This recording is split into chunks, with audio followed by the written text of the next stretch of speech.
This is my AP Stat Quideo 5. The drug AZT was the first drug that seemed effective in delaying the onset of AIDS. Evidence for AZT's effectiveness came from a large randomized comparative experiment. The subjects were 1,300 volunteers who were infected with HIV, the virus that causes AIDS, but did not yet have AIDS. The study assigned 435 of the subjects at random to take 500 milligrams of AZT each day, and another 435 to take a placebo.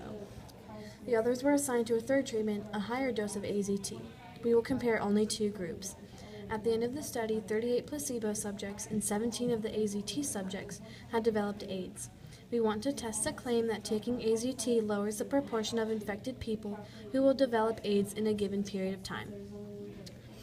For Part A, it says, state hypotheses and check that you can safely use the Z procedure.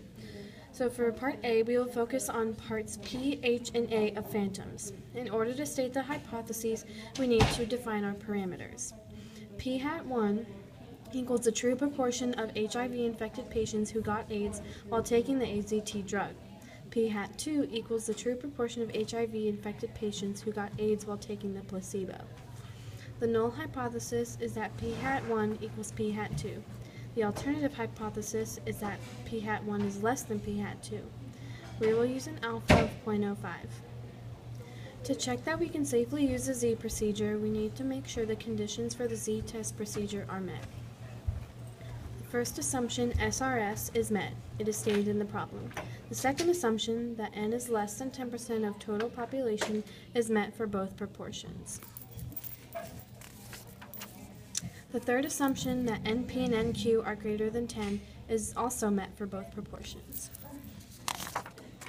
Part B says, how significant is the evidence that AZT is effective? To test how significant the evidence is that AZT is effective, we will use a two-proportion Z test, Part N of phantoms. To test the statistic, we will use the formula Z equals P hat 1 minus P hat 2 over the square root of P1 Q1 over N1 plus PQ Q2 P2 Q2 over N2. This is Part T of phantoms. Once we plug in the appropriate values, we get a Z-score of negative 2.9406. The corresponding p-value equals 0.0017. Then we make a decision. We either reject or fail to reject the null hypothesis. We reject. We reject the null hypothesis that the proportions of HIV-infected patients who got AIDS while taking the AZT drug and the placebo are the same because our p-value of 0.0017 is smaller than our alpha of 0.05. Part C says, the experiment was double-blind. Explain what this means.